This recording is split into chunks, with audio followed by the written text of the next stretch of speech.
Indes, le jardin devint la propriété de l'État et reçut le nom de Jardin du Roi.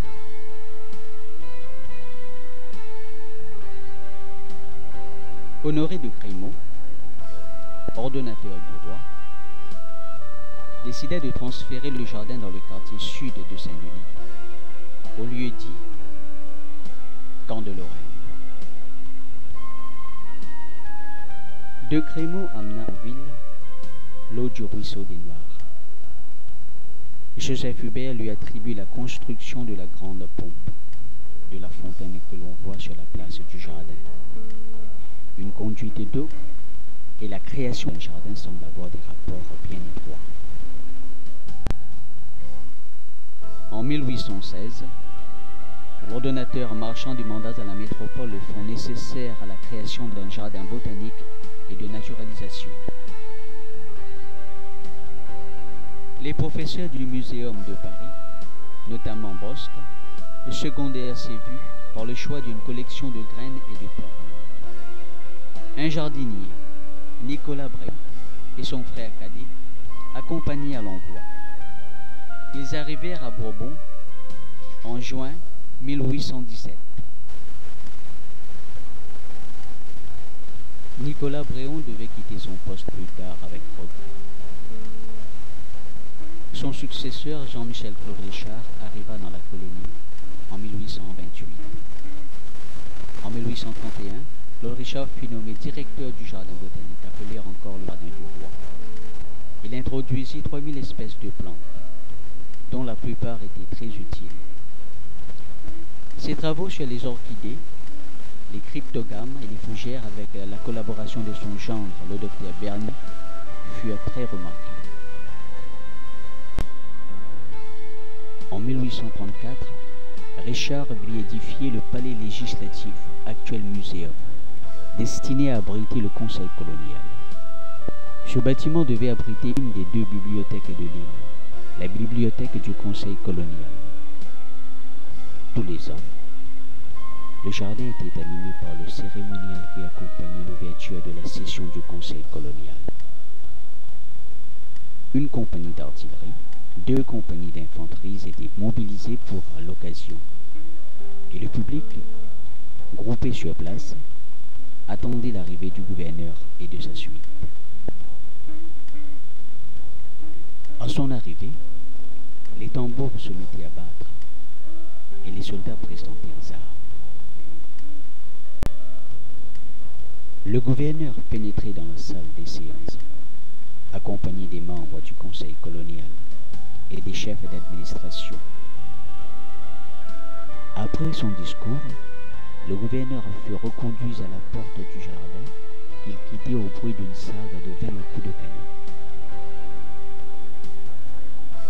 Vers cette époque, tous les dimanches soirs, à partir de 5 heures, la fanfare du régiment d'infanterie donnait un concert qui attirait beaucoup de Dionysiens.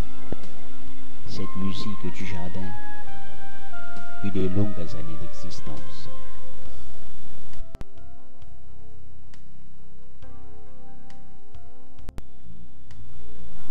La société d'acclimatation avait introduit un grand nombre de plantes et d'animaux. Dans le parc s'ébattaient cerfs et antilopes. Un pont de traverse en bois enjambait les pièces d'eau peuplées de hérons et de sarcelles. Un siècle plus tard, en 1971, le jardin de l'État, auparavant jardin colonial, était abandonné et se trouvait dans un état lamentable. Les bassins qui recueillaient toutes les feuilles mortes et la poussière n'étaient que bourbiers. Quand il pleuvait, les allées devenaient de véritables et dangereuses patinoires. Les buissons servaient d'abri à des activités n'ayant aucun rapport avec la botanique. Après que les membres de la commission municipale eurent longuement discuté sur le devenir de ce jardin, ils optèrent enfin d'en faire un jardin fantaisie, à mi-chemin entre le style français et anglais. Bassins supplémentaires, enceintes réservées aux plantes rares, allées et promenades retracées au public. Les allées redessinées avaient été remontées par l'apport de terre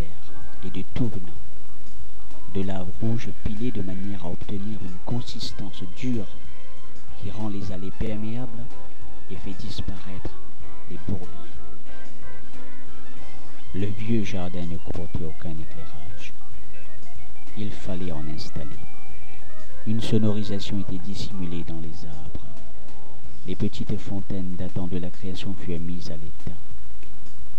Les bustes de Pierre Poivre et de Joseph Hubert déplacés et mis en valeur.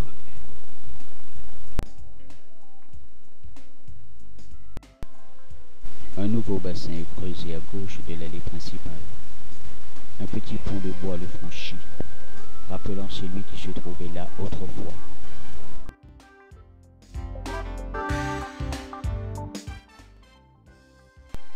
La découverte de ce nouveau jardin était un des points forts de la Floralie.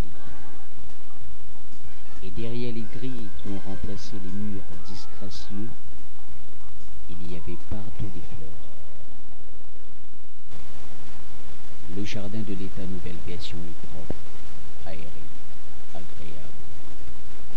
Il est devenu un lieu privilégié de promenade pour les Dionysiens et un aire de repos pour les gens de passage. Les touristes le découvrent avec enthousiasme et émerveillement.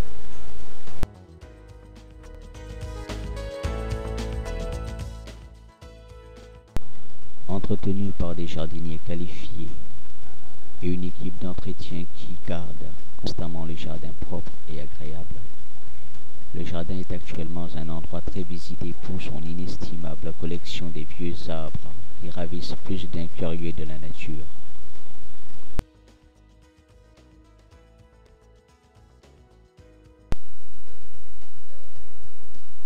En 1978,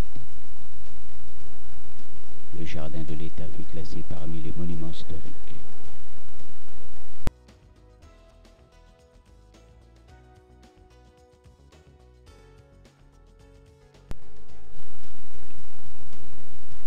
C'est en 1990 que le Conseil général reprend la gestion et la destinée du jardin de l'État.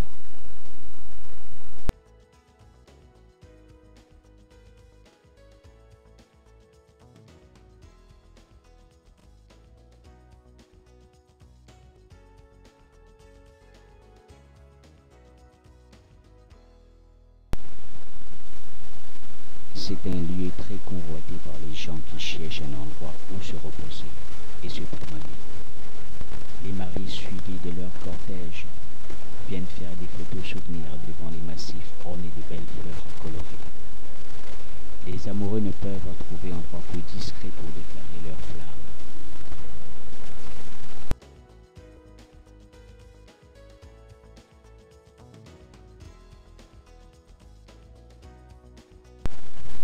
Des vigiles assurent la sécurité et un guide est à la disposition de tous ceux qui veulent se faire guider pour parcourir les nombreuses allées du jardin, en écoutant en même temps son histoire et admirer les variétés des plantes et des arbres qui font la fierté du jardin de l'État.